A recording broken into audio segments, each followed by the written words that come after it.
Hey everybody, Elizabeth Nader back with you tonight. Happy to be here. We are on New Jersey Women for Trump. We are on a bunch of Republican pages and the Nader Narrative on YouTube.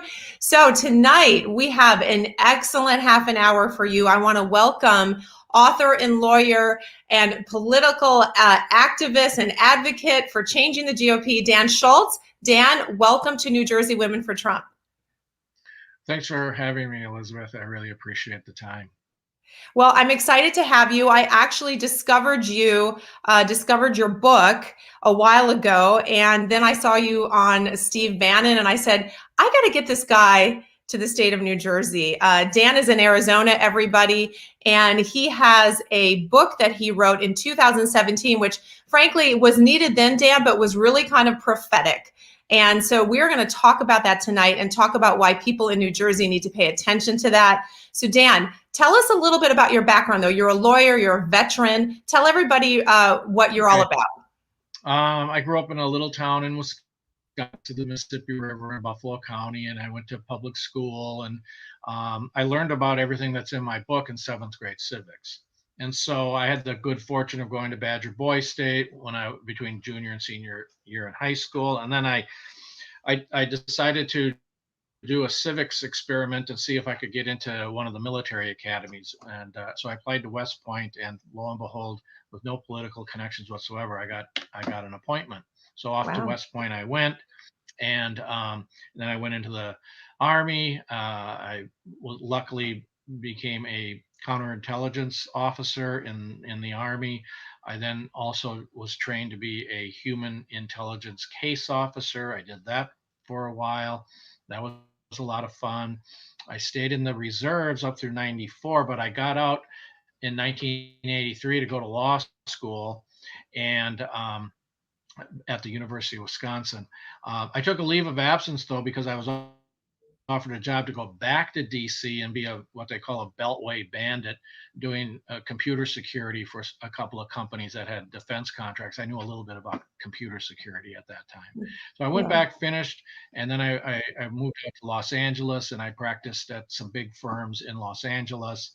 And eventually I was able to, luckily, to go solo. I came over here to Arizona. I didn't want to raise my kids in Los Angeles. Right. My wife my wife's parents are here. We had triplet boys. We had a daughter who was at 22 months. That was an ordeal.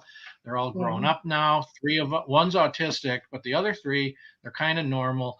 And they're all three of them are precinct committeemen and state committeemen. And most recently, in January, they all three of them cast votes at our state organizational meeting, directly a state committeeman for who got to serve as our chairman of our party, who also serves on the RNC.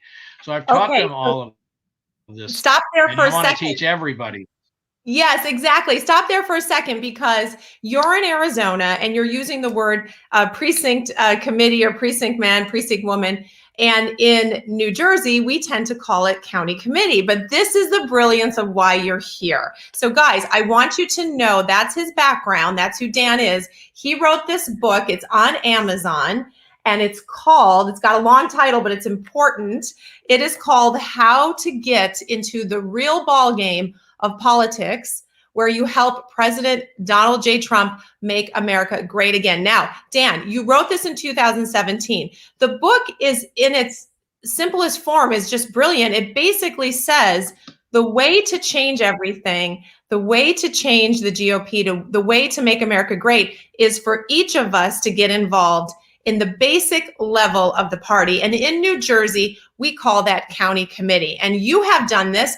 I have done this. Your kids have done this. So let's talk about the book and why you originally wrote it. Because I have to tell you, Dan, after CPAC yesterday, this book couldn't be more perfect for where we are. So talk about why you wrote it in 2017.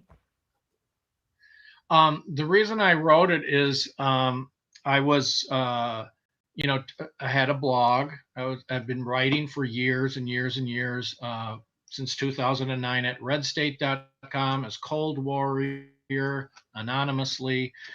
Then I ended up writing at Breitbart.com in 2013, and then I started up. Steve asked me to write an article like every 2 weeks at Breitbart.com about, and every article it's the same thing: how to become why you need to become a precinct committeeman. Why do pro-life people need to become precinct committeemen? Yeah. Why do the candidates need to, like Donald Trump, need to recruit his supporters to also become precinct committeemen? Because precinct committeemen and only precinct committeemen are the party.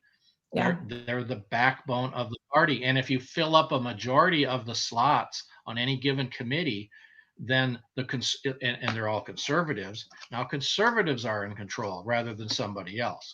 And there's Right. a power vacuum all across the country. Here in Arizona, after the 2020 primary, when we elect our PCs, 2/3 of the slots were vacant in Maricopa County, and 2/3 of the slots were vacant across Arizona, but not down in Cochise County and not over in Graham County. They had 100% of their slots filled. And I asked both counties, the people in both counties, how'd you do it? And it's focus. They basically said, we just decided we're conservatives, we're Trump supporters, we're going to focus on filling up all the vacancies. And they succeeded. So it's doable. It can be done. My precinct, down at the precinct level, I have 11 slots in my precinct. All 11 are filled. Yeah. Yeah. So if we can focus on this, each one of us who's a Trump supporter, and invade the party, we can Trumplify it. Trumplify it. Okay, so let's talk about New Jersey for a second. So you're in Arizona. So in New Jersey, we have 21 counties, and each of them have this county committee structure. And again, as you say very clearly, this is a basic civics lesson. That is the base of the party. And the base of the party gets to weigh in on who the candidates are. The base of the party makes big decisions. So I want to give you an example. I tried to figure out how many seats were open across our state, and it was almost impossible. But I know in some counties there are many seats vacant. I want to tell you about my county. I'm in Morris County, and I have to shout out to Laura Ali, our county boss. She is absolutely the best one in the state. And we have 700, I think it's like 748. I actually have to memorize that. Yeah, 785 seats. And of that, 674 are occupied. So, we have a really good number in Morris County, but not everybody in those seats is active. Not everybody comes to meetings. Not everybody works and helps the party to grow. And not everybody is a Trump conservative, obviously. So, I'm in the stronger county, but I can tell you, Dan, many counties across this state have empty seats. And that is a missed opportunity for someone to impact change, isn't it? Oh, absolutely. And that's what we have to do. I know, I'm fielding questions from all around the country. A guy called me or emailed me from Alabama today. We're so red here in this county, and sometimes that's the case. And Mississippi's the same way. If it's really, really red, you really don't maybe need an organization. But on average, you've got to have, if you want to have conservatives running the show and endorsing candidates, look what's happening up in Wyoming with Liz Cheney. Get the people who are doing that and getting the national news about censuring her are the precinct committeemen in those counties. Same thing with Jeff Flake here recently at our county, Maricopa County meeting, and then at our state meeting in January. Both were in, well, I guess the first one, the county meeting was, I think, in December. We passed a resolution suggesting to Senator Flake that, we really respected him and everything, but maybe he needed to go find another home, and then we gave him a new registration form to re-register as a Democrat. And then we did the same thing at the state meeting. And you can do those kinds of things. Yeah. Precinct committeemen are the party. And the problem right now is our party, on average, all across the United States, there's about a 50-50 split in most states between conservatives and non-conservatives. But the good news is, well, it's bad news currently, but it's an opportunity. It's opportunity news. Yes. You fill up all those, you rush in and fill up all those vacancies. Now the split goes it's not 50-50, it's 75-25, plus Yes. your party now is at 100% strength. And now you have a Yes. real powerhouse of a party at the precinct level, getting out the vote in those all important, traditionally very low turnout primary elections. 20 average primary, 20-25% of Republicans turn out. You boost the turnout of the 75 percenters or so that don't normally vote, but they're conservatives, you boost that turnout. That's how Dave Bratt took out Eric Cantor a few years back. Right. That's how Right. you do it. Yep.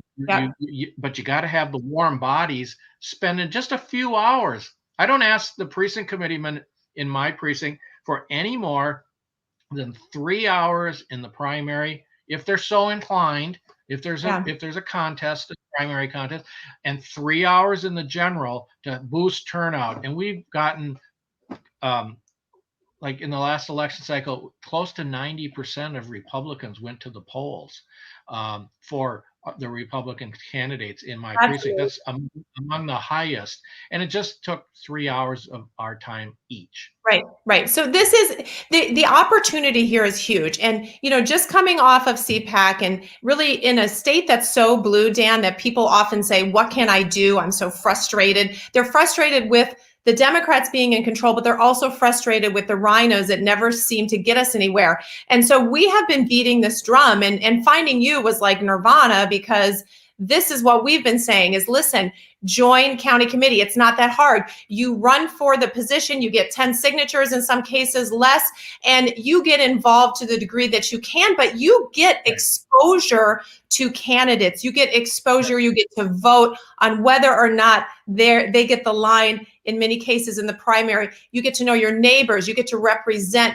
their issues and their interests. So you sit around saying, what do I do? What do I do? This is the most obvious way to move forward. And I want to say, you had this quote in your book, I believe, that what Plato said, those who fail to participate in politics are destined to be ruled by their inferiors. So you can't keep saying, what do I do? Because we're telling you right now, we're laying out the strategy. This is what you do. In New Jersey, it's called county committee. Run for county committee. And Dan, you said in your book, it's the most powerful position in the party. Explain that. Well, it's the most powerful because precinct committeemen do a variety of things. The most important is they elect everybody who runs the party. Everybody who wants to run for county chairman, for example, they have to get elected by the precinct committeeman directly. Yeah. Whoever wants to run for state chairman here in Arizona, we elect one state committeeman for every 3 elected precinct committeemen. Those are the state committeemen.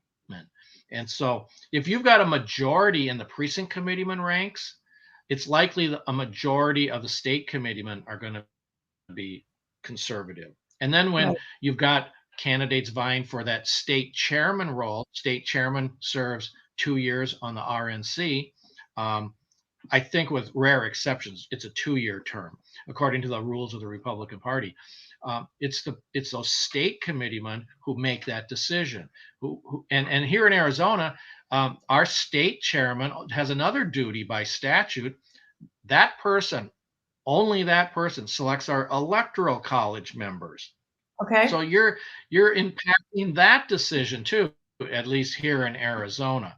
Yeah. And then the precinct committeemen here also elect the delegates to the national convention. And they're at the state convention. I'm sorry. And there at that state convention, those delegates who the precinct committeeman elected, anybody can run for delegate, but only the precinct committeemen get to vote for who are the delegates. And then there at that state convention, you elect a 4-year term, the national committeeman and the national committee woman.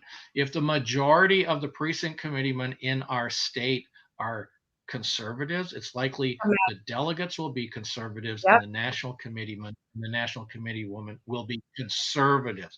Here we have a great opportunity here in Arizona, because after our primary in 2020, 2/3 statewide of our committeeman slots didn't have a candidate. So now going forward, we're going to recruit like crazy to have these people. We can appoint people. The county chairs can appoint people to vacancies. It's done on a first come, first Yep. serve basis, That's true. Yep. usually, but Yep. they have the sole discretion whether to appoint or not. So that's why you want to run, because if you run, then you're in for 2 years, and in some Yeah. states it's 4 years. So Yeah, that's a good point, Dan. And I'm going to precinct tell you are the party. where to find that information about New Jersey in terms of when counties, like which counties are up for election when. But that's a really good point that you make, which is if your seat happens to be full in your small district, it's just it's the neighborhood around you. If that seat is occupied, you can be appointed into an out of district seat. And then, you don't have to run. But in cases where your seat is open, you can run, or you can run anyway. If you want to run against someone, you can certainly do that. But the opportunity is there for everyone, because Dan, even if your seat is full, there are definitely open seats out of district. And even then you should still just get involved, right? Come to meetings, wait for a seat to open if you have to. But no reason why you can't show up and voice your concerns at the monthly meetings. Right. And most states have a precinct committeeman handbook that explains it all. So you don't have to delve in and read the bylaws, but not every state has one. And, just want to make one point about CPAC. Guess who, and think of it, the Republican Party nationwide is at half. The RNC's organization is at half strength in terms of the building block member slot of the party. You would think that they would be recruiting like crazy, wouldn't you? They aren't. You know why? No. They don't want supporters to come into the party. That's why people like us have to start recruiting. Yes, thank you, Dan. That is so true. And we're doing that. We have an organization that's called We the People Jersey Strong. It's grassroots driven. And that organization is working with you to help recruit people in New Jersey. But you're right. I would have loved to heard from the stage at CPAC. As much as I loved it this past weekend, I would have really liked to hear from the stage, hey guys, get involved in county committee. Now, I want to paint this picture for people. If you're still not getting how powerful county committee, precinct committee, whatever the words in each state are used. If you're not getting how powerful this is, I want to talk about the election fraud. Because before we went live, Dan, you and I talked about the fact, you're a lawyer, so you understand this in your own way, the fact that the Supreme Court didn't hear these cases, but you pointed out something good. It was the legislative body that had the cure to take care of this. Now, we put people in those positions. So Dan, illustrate why at the base of the pyramid of the party, you can impact who's making that decision and therefore could have changed everything in this election. Just make that illustration for people. Well, the way I would illustrate it would be right now. Okay, so everybody is saying, they're saying to me in emails I get, well, what difference does it make? I mean, if they don't change the election laws, what difference does it make with these precinct committee? And here's the difference.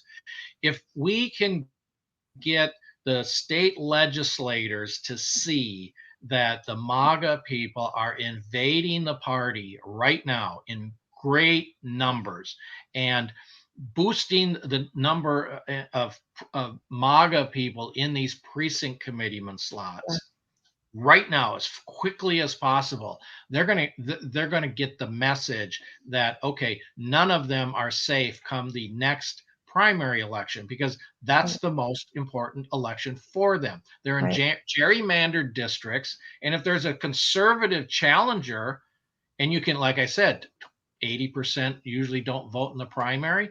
If those new MAGA people can go find other MAGA people to go vote in the primary, make an informed vote, that's what precinct committeemen do.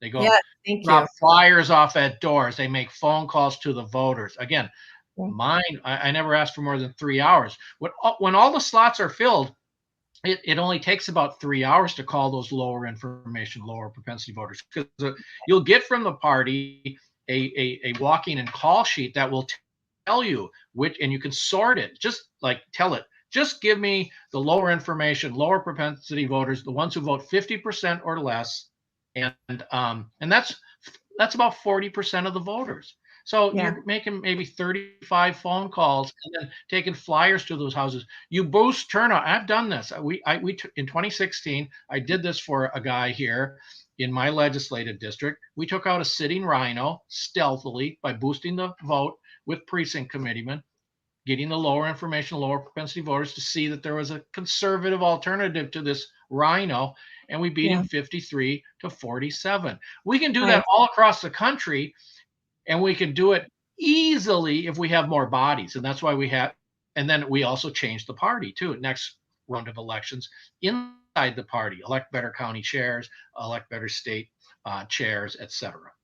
Yeah, it's a numbers game. It is absolutely a numbers game. And like you said, because of the way that it's structured, Yeah. yes, you have this small district. My district is not that big. It's only so many streets, and I get my information from the party on the voters in my district, and I can reach out to them personally. That's my job to do, and encourage them, right? Encourage them. And maybe the independents, I can get them to register Republican. I can get the Republicans who haven't been voting to vote in the primary. The power, listen, you know one thing, Dan, after everything that's happened this year, the story is once again what it always has been, but the lesson learned, politics are local. Power is local. That's where we need to focus. Right. You know, DC for us is not even an option right now. We have to focus on our street, our town, our district. And so everyone can do something there. Everybody can run for this position. And so imagine, as Dan points out, if we were able to take more and more of those seats with conservative Republicans, we start to change these people in the legislature. So Dan, if we had voted more conservative legislators with all of this election fraud in these swing states, they would have done their job, which would have been to challenge the result, right? Right. And that, they would have exercised their constitutional authority to say invalid popular vote. The Secretary of State didn't follow the law. On that basis alone, it's invalid. We're choosing the electors. And guess what? That's a political question that the Supreme Court would never take a case challenging that, because it's their constitutional authority and duty to do that. It's in the Constitution. Yeah. So they could have done it, and they in a cowardly way, failed. And I'm going to make sure that every one of them, I'm going to do my best to make sure every one of them has to take that to the grave, that they failed in their duty and allowed what happened to happen. Yeah, thank you, Dan, for saying that. And I know people are so frustrated, and it was a big subject this past weekend. We had someone that just post here. Mark Schneider says, can we solve election fraud solely at the state level? If we put the right people in charge, then yes, we can. They can stand up to this pressure from the federal level to federalize elections, to do mail-in voting. It's the state legislators who are making these either good or bad decisions. You look at what DeSantis did and his legislative body, and they made the right decisions. They didn't have fraud. The other states didn't do it. So yes, Mark, yes, we can, but we have to get involved and start to change who our candidates are, make sure that we're sending the right people to these positions in the first place. Otherwise, we get what we get, right, Dan? I mean, someday, I don't want to say to my kids someday, I didn't do anything and we're now in a socialistic country. And I know you've said that before, right? We have to say we did everything we can. Right. I put that right in I think the foreword of my book, that if you read this book and do what it says, your kids will never be able to say to you, Dad, Mom, why didn't you do something when you had the chance to keep us from getting into this socialistic nightmare we now live in? It's we the people. We're Americans, for crying out loud. I am not going to let my country slide into socialism for my kids, Amen. Period. I'm going to do everything I can to keep that from happening. That's why I wrote the book. Yeah. And that's why I hope everyone will get it and read it and just do what it says. It's simple. This is a simple strategy. Like I said, it's seventh grade civics. They teach seventh graders this. If seventh graders can do it, why can't we? It is grade school civics, yes. But they're not really. Maybe they're not teaching it as much as they should be. to notice these buttons we're wearing. This is from Dan's organization. This is the PC for the precinct committeemen, the precinct strategy, and I'm going to have you give all that information here in a minute. I want to reiterate, guys, Dan is he's behind a national push for this, which is incredible. And Dan, I give you so much credit, and so many people are recognizing this as important. But for New Jersey, Dan is helping send people to us who are interested. Guys, for New Jersey, We the People Jersey Strong, you can find them on Facebook, or you can email wethepeoplejerseystrong@gmail.com. They're on Dan's site as well to help you get involved in precinct. I have been there now, Dan, for 1 year, and I got involved when I was in the medical freedom fight, and I realized I cannot sit by the sidelines anymore. I need to fight for my kids. So it's only been a year, Dan, and what I've been able to do and the people I've been able to meet and the genuine stuff that's happened, I am grateful for. But listen, you have to stand up, step out, and do this. So I want to thank you, Dan, for the book. I want to thank you for your voice and everything you're doing. And I want you to tell people how to get in touch with you, because certainly there are people who are going to watch this who are not in New Jersey, and I want them to know about your website and everything else. Well, the best place to go is precinctstrategy.com, precinctstrategy.com, and that'll take you to my blog. And then at my blog, if you do it on a PC, on the right-hand side, scroll down, there's something for every state, at least something. Yeah. I'm trying to compile good tutorial data link like California, New Jersey, et cetera, every state. And then watch the videos. I've got all sorts of instructional videos. Look, the precinct committeeman strategy can be explained in 3 or 4 minutes. It's real simple. Yeah. It's get off the couch, find your county committee, see how, find out how you get elected to precinct committeeman or can get appointed, and then find every conservative you know and do it. Look, there's 74 million MAGA people. 0.3% of 74 million is 200,000. That's how many vacant precinct committee slots there are. When you're a precinct committeeman, you're part of the elite. You're not even the 1%. You're less than 1%. You're 0.825%, because there's about one precinct committeeman in most states for about 125 registered voters of your party. You're the elite, and you are the party. You run everything.